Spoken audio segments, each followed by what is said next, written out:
भगवान शिव की अद्भुत कहानी। एक गांव के बाहर छोटा सा शिव मंदिर था, जिसमें एक वृद्ध पुजारी जी रहते थे।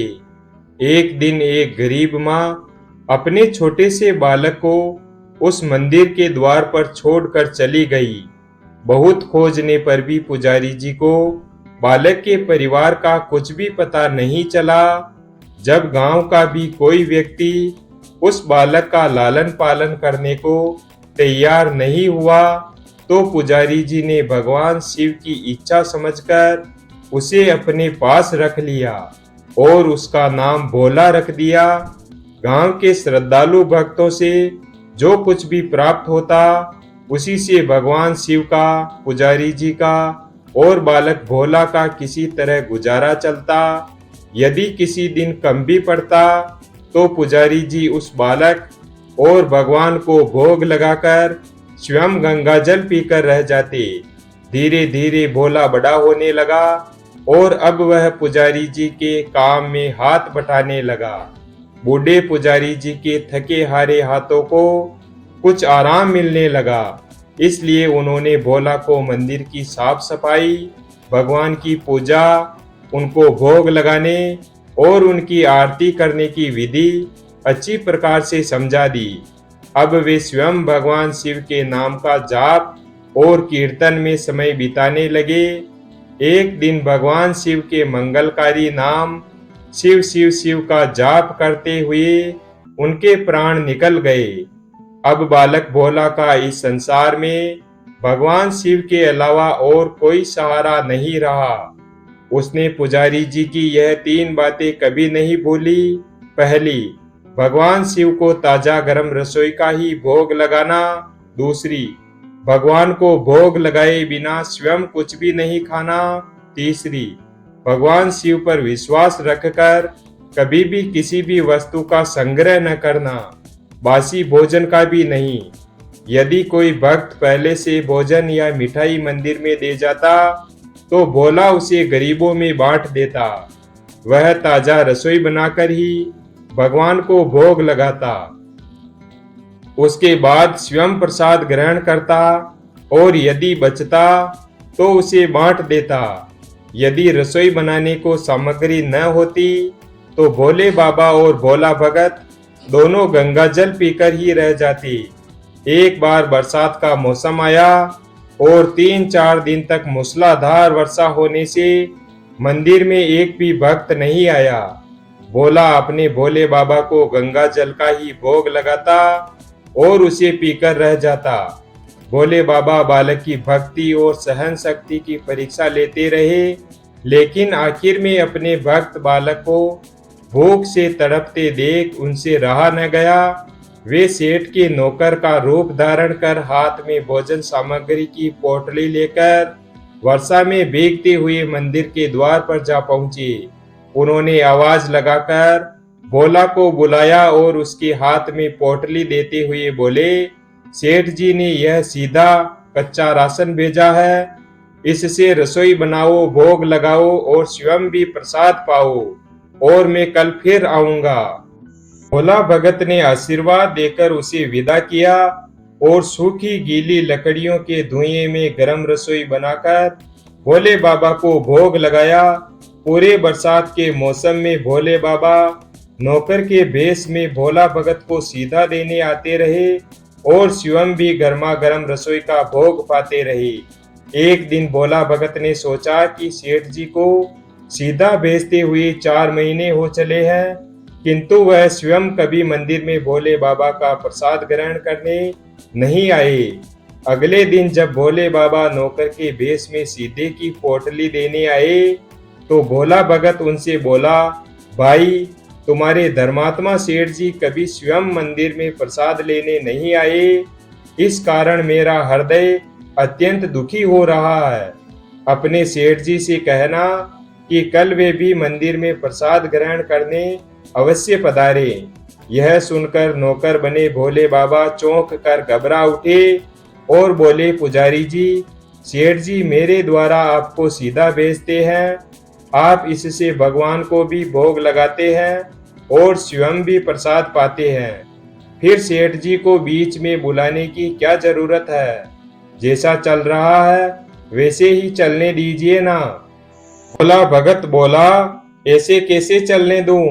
आपके धर्मात्मा सेठ जी इतने दिनों से सीधा भेज रहे हैं, क्या मैं उन्हें भगवान का प्रसाद देने का अपना कर्तव्य भी पूरा न करूं? मैं किसी का उधार खाने वाला नहीं हूं। अपने सेठ जी से कह देना कि यदि कल भोले बाबा का प्रसाद ग्रहण करने न पधारे तो मैं उनका सीधा लेना बंद कर दूंगा। नौकर बने भोले बाबा तो अपने भोले भगत की अकड़ देखकर कांप उठे और यह सोचकर मन ही मन हंसे कि वाह, आज तो लेने वाला ही देने वाले पर धौंस दिखा रहा है। लेकिन सरल हृदय भक्त के मनोभाव पर रीझ कर वे बोले, ठीक है पुजारी जी, कल सेठ जी मंदिर में प्रसाद ग्रहण करने जरूर पधारेंगे। दूसरे दिन सवेरे ही भोले बाबा नौकर के वेश में दूध और बहुत सारी भोजन सामग्री लेकर मंदिर पहुंच गए। भोला चौंकते हुए बोला, भाई आज इतना सारा सीधा किस लिए लाए? नौकर बने भोले बाबा बोले, पुजारी जी भूल गए क्या? आज आपने सेठ जी को प्रसाद के लिए बुलाया, इसलिए आप छक कर ताजा रसोई बनाइए और भोले बाबा को भोग लगाइए। भोला भगत ने कहा, हाँ यह तो बता दीजिए कि सेठ जी किस समय आएंगे। नौकर बने भोले बाबा ने प्रसन्न होकर उन्हें सेठ जी के आने का समय बता दिया। अब भोला भगत की इच्छा पूर्ण करने के लिए भोले बाबा कैलाश पर सेठ का रूप धारण करने लगे। इधर अपने स्वामी को एक प्यारे भक्त के यहाँ जीमने जाने का समाचार सुनकर अन्नपूर्णा माता पार्वती जी भी भला कैसे पीछे रहती। वे भी स्वामी की आज्ञा लेकर सेठानी का रूप धारण करने लग गई। भोले बाबा ने अपने गले से मुंडों की माला उतार दी, शरीर पर लगी भस्म, कमर पर पहना हुआ बागंबर और बाहों और कानों में पहने सांपों के हार भी उतार कर रख दिए। उन्होंने एक मखमल का सुंदर कुर्ता पहन लिया, अपनी जटाएं सीधी कर गंगा और चंद्रमा को उसमें छिपा लिया और ऊपर से एक सुंदर रंग बिरंगी पगड़ी पहन ली। सदैव नंगे पैर विचरण करने वाले भोलेनाथ ने आज अपने पैरों में रेशमी जूतियां धारण कर ली और हाथ का त्रिशूल और डमरू भोले बाबा ने नंदी के हाथ में थमा दिया और अपने हाथ में एक सुंदर छड़ी लेकर पार्वती जी के तैयार होने की प्रतीक्षा करते हुए कैलाश पर चहलकदमी करने लगे। इधर पार्वती जी घंटों से तैयार होने में लगी हुई थी। उन्होंने आज अपने पति देव के नगर में बनी सुंदर बनारसी साड़ी निकाल कर पहनी, जिसका रंग सेठ बने शिवजी के कुर्ते से मैच कर रहा था। पार्वती जी ने सोने चांदी और हीरों से जगमगाते हुए आभूषण धारण कर लिए, बगल में सुंदर सा पर्स ले लिया और भोले बाबा के बार बार आवाज लगाने के बाद श्रृंगार कक्ष से बाहर निकल कर आई। जब पार्वती जी और शिव जी ने एक दूसरे को सेठ सेठानी के भेष में देखा तो वे चकित होकर एक दूसरे को निहारते ही रह गए। दोनों एक दूसरे को देख देख कर निहाल हुए जा रहे थे। इससे पहले उन्होंने कभी एक दूसरे का ऐसा सुंदर रूप देखा ही नहीं था। जब भोले बाबा और माता पार्वती जी सेठ सेठानी का रूप धारण कर कैलाश से अपने भक्त के यहाँ दावत खाने चले गए तो गणेश जी, कार्तिकेय जी, नंदी जी, ऋषि मुनि और अन्य देवी देवता भी उन्हें देखकर ठगे से रह गए। सेठ बने शिवजी अपने हाथ में ली हुई छड़ी को अदा से घुमाते हुए पृथ्वी पर टेकते हुए चल रहे थे और उनके पीछे पीछे बगल में पर्स लिए अपनी जूती से टक टक और पायलों की छन छन की मधुर ध्वनि करती हुई माँ पार्वती जी सेठानी बनी हुई चल रही थी। इधर भोला भगत आज सुबह से ही सेठ जी के स्वागत में भांति भांति के पकवान बनाने में जुटा हुआ था। अपने भोले बाबा का भोग तो वह चलते फिरते बना लेता था, किंतु आज उसे कई महीनों से भगवान को भोग लगाने के लिए कच्चा राशन भेजने वाले सेठ जी को भगवान का प्रसाद देना था, इसलिए आज उसने अपनी सारी पाक कला झोंक डाली थी। उसने सेठ जी द्वारा भेजे हुए चावल धोकर खीर बनाई, उसे धीमी आंच पर पकाकर गाढ़ा किया और उसमें सेठ जी के द्वारा भेजे हुए काजू, बादाम, पिस्ते, केसर, चिलगोजे और किशमिश डाले। मिर्च और अदरक को कूटकर उसे बाजरा, बेसन और गेहूं के आटे में भर भर कर मोटे मोटे मिस्से टिक्कड़ बनाए। रसोई बनाकर भोला भगत पुनः स्नान करने चला गया ताकि स्वच्छ वस्त्र पहनकर भोले बाबा को भोग लगा सके और सेठ जी को उनका प्रसाद दे सके। जब भोला भगत स्नान करके लौटा तो देखा सेठ जी प्रसाद ग्रहण करने के लिए स्वयं तो आए ही, संग में अपनी सेठानी जी को भी ले आए। भोला ने झट दोनों से राम राम किया और आसन पर बिठाया और बोला, मैं अभी भोले बाबा को भोग लगा कर आता हूँ, फिर आपको प्रसाद परोसूंगा। भावना के भूखे भोले बाबा से भूख सहन नहीं हो पा रही थी, इसलिए वे बोले, पुजारी जी, भगवान को जल्दी से भोग लगाइए, मुझसे भूख सहन नहीं होती। भोला भगत बोला, सेठ जी, भूख तो मुझे भी बड़े जोर से लग रही है, किंतु मैं अपनी भूख के कारण भगवान को भोग लगाना नहीं भूलता। यदि दुनिया के सारे लोग इसी तरह अपनी भूख के लिए भगवान को भोग लगाना भूल जाएं, तो भगवान तो भूखे मर जाएंगे। सेठ जी बने भोले बाबा एक पत्तल उठाते हुए बोले, पुजारी जी, आप भोग लगाइए, इधर मैं पत्तल परोस लेता हूँ, मुझसे भूख सहन नहीं हो पा रही है। भोला भगत सेठ जी बने भोले बाबा को डांटते हुए बोला, सेठ जी, भगवान के काम में न तो जल्दबाजी चलती है और न कंजूसी। मैं जब तक भगवान को भोग नहीं लगा लेता, आप रसोई के पास भी नहीं फटक सकते। चुपचाप इधर बैठ जाइए और ओम नमः शिवाय जपते रहिए। मैं अभी आता हूँ और आपको भरपेट भोजन कराता हूँ। सेठ बने शिवजी डांट खाकर चुपचाप अपने आसन पर जा बैठे।